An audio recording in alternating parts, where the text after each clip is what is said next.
ಜಾಣ ನರಿ. ಒಂದಾನೊಂದು ಕಾಲದಲ್ಲಿ ಒಂದು ಕಾಡಿನಲ್ಲಿ ಒಂದು ಜಾಣ ನರಿ ವಾಸಿಸುತ್ತಿತ್ತು.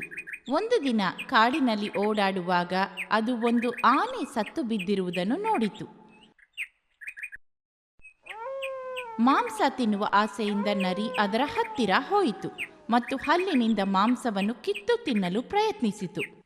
ಆದರೆ ಆನೆಯ ಚರ್ಮ ಬಹಳ ಗಟ್ಟಿಯಾಗಿದ್ದುದರಿಂದ ಮಾಂಸ ಸಿಗಲಿಲ್ಲ. ನರಿ ಮತ್ತೆ ಮತ್ತೆ ಪ್ರಯತ್ನಿಸಿತು. ಏನೇ ಮಾಡಿದರೂ ಗಟ್ಟಿಯಾದ ಚರ್ಮವನ್ನು ಕತ್ತರಿಸಲು ಆಗಲಿಲ್ಲ.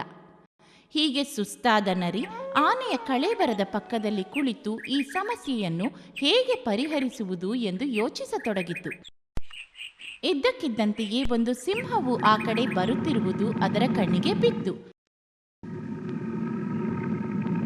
ಆಗ ಅದು ನಮ್ರವಾಗಿ ಹೇಳಿತು, ಮಹಾಪ್ರಭು, ನಾನು ಈ ಸತ್ತ ಆನೆಯನ್ನು ನಿಮಗಾಗಿ ಕಾಯುತ್ತಾ ಕುಳಿತಿದ್ದೇನೆ. ದಯವಿಟ್ಟು ನೀವು ಇದನ್ನು ತಿನ್ನಿ. ಸಿಂಹ ಗರ್ಜನೆ ಮಾಡಿತು, ನಾನು ಇತರ ಪ್ರಾಣಿಗಳಿಂದ ಕೊಲ್ಲಲ್ಪಟ್ಟ ಪ್ರಾಣಿಗಳನ್ನು ಎಂದಿಗೂ ತಿನ್ನುವುದಿಲ್ಲ. ಇದು ನಿನಗೆ ಚೆನ್ನಾಗೇ ಗೊತ್ತಿದೆ. ಹೀಗೆ ಹೇಳಿ ಸಿಂಹ ಹೊರಟು ಹೋಯಿತು. ಸಿಂಹವು ಸತ್ತ ಆನೆಯನ್ನು ತಿನ್ನಲು ಇಷ್ಟಪಡದೇ ಇದ್ದದ್ದು ನರಿಗೆ ಆನಂದ ತಂದಿತು. ಆದರೂ ಆನೆಯ ಮಾಂಸ ತಿನ್ನುವ ಸಮಸ್ಯೆ ಹಾಗೇ ಉಳಿಯಿತು. ಸ್ವಲ್ಪ ಹೊತ್ತಿನಲ್ಲಿ ಒಂದು ಹುಲಿ ಸುತ್ತಾಡುತ್ತಾ ಅಲ್ಲಿಗೆ ಬಂದಿತು. ನರಿ ಜಾಗರೂಕವಾಯಿತು. ಹುಲಿಗೆ ನಿಜಕ್ಕೂ ಈ ಸತ್ತ ಆನೆಯ ಮೇಲೆ ಆಸೆ ಇದ್ದೇ ಇರುತ್ತದೆ. ಹೀಗೆ ನರಿ ಯೋಚಿಸಿತು. ಹುಲಿ ಹತ್ತಿರ ಬಂದ ಕೂಡಲೇ ಅದು ಆತುರ ಧ್ವನಿಯಿಂದ, ದಯವಿಟ್ಟು ಇಲ್ಲಿಂದ ಹೊರಟು ಹೋಗು. ನಾನು ಕಾಡಿನ ರಾಜ ಸಿಂಹನ ಬೇಟೆಯನ್ನು ಕಾಯುತ್ತಿದ್ದೇನೆ. ಅವನು ಸ್ನಾನಕ್ಕೆ ಹೋಗಿದ್ದಾನೆ. ಹೋಗುವುದಕ್ಕೆ ಮುಂಚೆ ಯಾವುದೇ ಹುಲಿ ಹತ್ತಿರ ಬಂದರೆ ಹೇಳಲು ನನಗೆ ಹೇಳಿದ. ಏಕೆಂದರೆ ಅವನು ಕಾಡಿನ ಎಲ್ಲಾ ಹುಲಿಗಳನ್ನು ಕೊಲ್ಲುವುದಾಗಿ ಶಪಥ ಮಾಡಿರುತ್ತಾನೆ. ಇದನ್ನು ಕೇಳಿ ಹುಲಿಗೆ ಭಯವಾಯಿತು ಮತ್ತು ಅದು ಅಲ್ಲಿಂದ ಓಡಿಹೋಯಿತು. ಹುಲಿ ಹೋದ ಶೀಘ್ರದಲ್ಲಿ ಒಂದು ಚಿರತೆ ಅಲ್ಲಿಗೆ ಬಂತು. ಮೋಸಗಾರ ನರಿಗೆ ಚಿರತೆಗೆ ಚೂಪಾದ ಹಲ್ಲುಗಳಿರುವುದು ಮತ್ತು ಅದು ಅದರ ಸಮಸ್ಯೆಗೆ ಪರಿಹಾರವಾಗುವುದು ಹೊಳೆಯಿತು.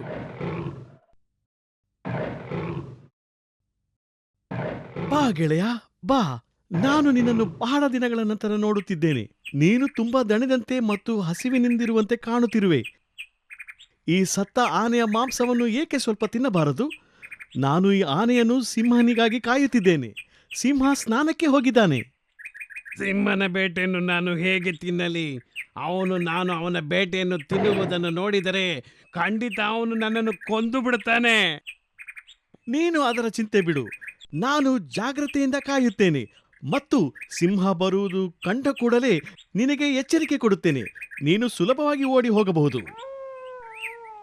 ಹಸಿದ ಚಿರತೆ ಇದಕ್ಕೆ ಒಪ್ಪಿತು ಮತ್ತು ಈ ಭೋಜನ ಅವಕಾಶ ಒದಗಿಸಿದ್ದಕ್ಕಾಗಿ ಅದಕ್ಕೆ ವಂದಿಸಿತು. ನರಿ ಆನೆಯ ದಪ್ಪ ಚರ್ಮವನ್ನು ಚಿರತೆ ಕೀಳುವುದನ್ನೇ ನೋಡುತ್ತಿತ್ತು. ಚಿರತೆ ಆನೆಯ ಚರ್ಮವನ್ನು ಸುಲಿದ ತಕ್ಷಣವೇ ಅದು ಕೂಗಿತು, ಎಚ್ಚರಿಕೆ, ಎಚ್ಚರಿಕೆ, ಸಿಂಹ ಬರುತ್ತಿದ್ದಾನೆ. ಮರುಕ್ಷಣವೇ ಚಿಂತೆ ಮಿಂಚಿನ ವೇಗದಿಂದ ಸ್ಥಳದಿಂದ ಮಾಯವಾಯಿತು. ಜಾಣ ನರಿ ನಗುತ್ತಾ ಭರ್ಜರಿ ಊಟಕ್ಕೆ ಸಿದ್ಧವಾಗಿ ಸತ್ತ ಆನೆಯ ಬಳಿ ಕುಳಿತಿತು. ನೀತಿ: ಬುದ್ಧಿವಂತಿಕೆ ಜಯಕ್ಕೆ ದಾರಿ.